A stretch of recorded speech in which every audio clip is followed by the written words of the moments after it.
Hey guys, I'm back again with another video for all of you. Um, this topic's a topic that I've always found really fascinating. Um, as a sports fan, I've always been a pretty big sports fan my entire life since I was probably, I don't know, 12, 11, 12 years old. And, I follow a lot of basketball communities here on YouTube. And, of course, I watch a lot of basketball coverage on television. And basketball has always been, it's definitely one of my interests.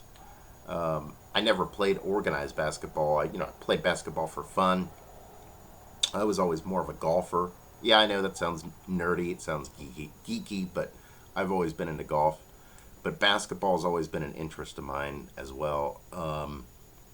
And one thing I cannot get over, and all the years that I've been following basketball since probably, I don't know, the mid to late 90s.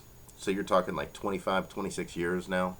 I've followed basketball, the NBA, college, and high school. I enjoy high school hoops as well. One thing I've never understood over all the years of me being a fan of the game of basketball, why so many different people completely ignore and dismiss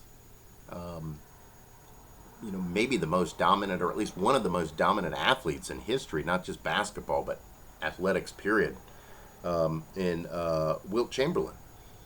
Wilt Chamberlain just absolutely owned the game. I mean, between, what was it, 1959, I believe, and 1973, when he played in the NBA those 14 years, his accomplishments just absolutely dwarf pretty much any other accomplishment in the sport of basketball, ranging from him scoring 100 points in one game in 1962, which has still never been matched or surpassed today.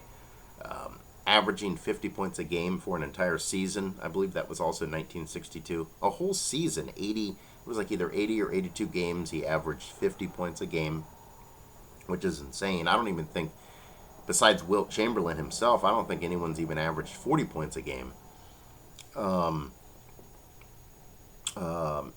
His career averages, he averaged over 30 points a game, around 23 rebounds a game, almost 23 rebounds a game for a whole career. I mean, those numbers would be absurd for just one season to put up 30 and 23. 30 points, 23 boards. I mean, that would be a banner year. But he did that for his whole career, 14 seasons, 30 points, 23 rebounds for a career lifetime average. And just so many other achievements, accomplishments. He has the most records in NBA history. I think he owns like something like 75, 80 different records, something like that. Um, you know, Another record, 55 rebounds in one basketball game. I mean, that's another absurd accomplishment. He is the career all-time leader in rebounds. Nobody's got more rebounds than him in his career. It's something ridiculous, like 20 some thousand rebounds. Just absurd, insane numbers.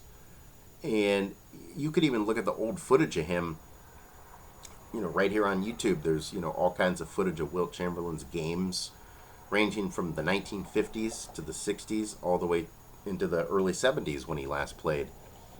And if you just watch his footage, game footage, uh, the guy was clearly a freak of nature. 7 foot 1 inches tall. In later on, towards like probably the second half of his career, he was literally built like a tank. I mean, what was he, like 7'1", 300 pounds of all muscle? The dude could bench press anywhere. I think they said between like 500 and 600 pounds. Just ridiculous numbers. He he could run the floor. So like he wasn't, a slow. He wasn't like Shaquille O'Neal. A lot of people got used to watching Shaq in his day, was kind of slow up the court, especially the second part of his career. Um, he was just a large man but slow. Wilt was the opposite of that. Um, So yeah, I think Wilt Chamberlain. I don't know the reasoning behind it, other than maybe a lot of people just didn't have interest in the NBA in the 50s, 60s generation, early 70s generation. Maybe that's the reason, but it seems strange that maybe, like I said, the most dominant basketball player in history and one of the most dominant athletes in history of all sports. It just seems strange that he gets completely overshadowed, overlooked by guys like Michael Jordan, LeBron James, Bird, Magic, pretty much all those guys overshadow Wilt Chamberlain, which to me makes no sense because they didn't even come close to dominating the sport the way Wilt did. Sorry guys, I got some allergies, so if I itch a little, but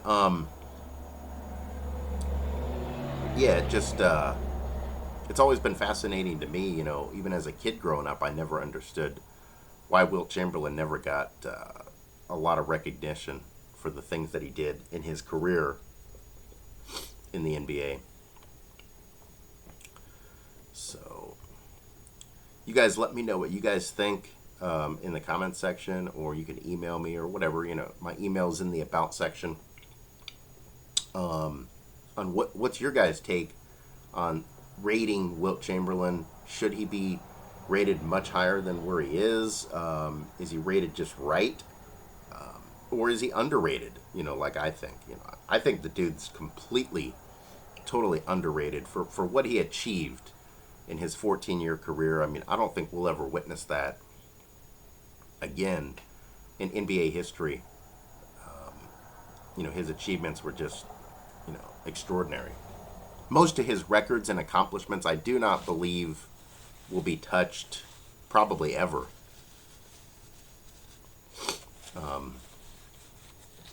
Most likely, his accomplishments will stand until the end of time. Probably, some of the accomplishments.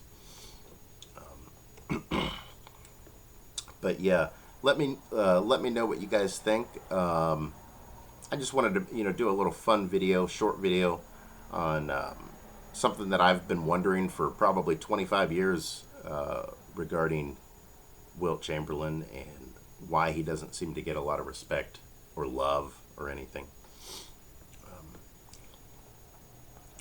I think that's going to do it for this video, guys.